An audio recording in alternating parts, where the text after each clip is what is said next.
में होती है। एक चीज़ हमारी कॉन्स्टिट्यूशन में आपको याद रखने के लायक है कि हमारी जो इंडिया की कॉन्स्टिट्यूशन ये सबसे लॉन्गेस्ट कॉन्स्टिट्यूशन है लोग समझ आए। किसी भी कंट्री के पास इतनी लंबी कॉन्स्टिट्यूशन नहीं है। क्यों?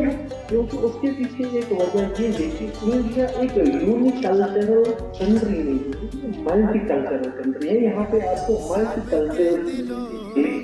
1934 में एम रॉय ने ये कहा कि हमें इंडिया के लिए अपनी कॉन्स्टिट्यूशन बनाने की शुरुआत करनी चाहिए, और उस कमेटी को बनाने के लिए कॉन्स्टिट्यूशन अब एक इंसान तो नहीं बनाएगा ना, एक इंसान नहीं बनाएगा। अगर इसकी शान है, करोड़ों गरीबों को देता। इसी पहचान को गणतंत्र दिवस यानी कि रिपब्लिक डे के रूप में मनाते हैं। 1950 में इसी दिन भारत का संविधान पूरे देश पर लागू किया गया। लेकिन दुनिया के सबसे बड़े संविधान के निर्माण के पीछे मौजूद कहानी को भारत के इतिहास में एक उल्लेखनीय स्थान प्राप्त है। तो आइए देखते हैं इतिहास के पन्नों से भारतीय संविधान के बनने की कहानी। Moving towards constituent assembly.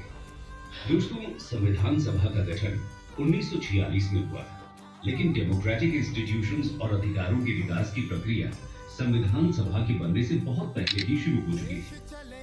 1858 से ही विभिन्न अधिनियमों के माध्यम से ब्रिटिश इंडिया में संविधान के तत्वों को लागू करने का प्रयास ब्रिटिश शासकों द्वारा किया गया था। इनमें से पहला अधिनियम गवर्नमेंट ऑफ इंडिया एक्ट 1858 था। इसके बाद ब्रिटिश द्वारा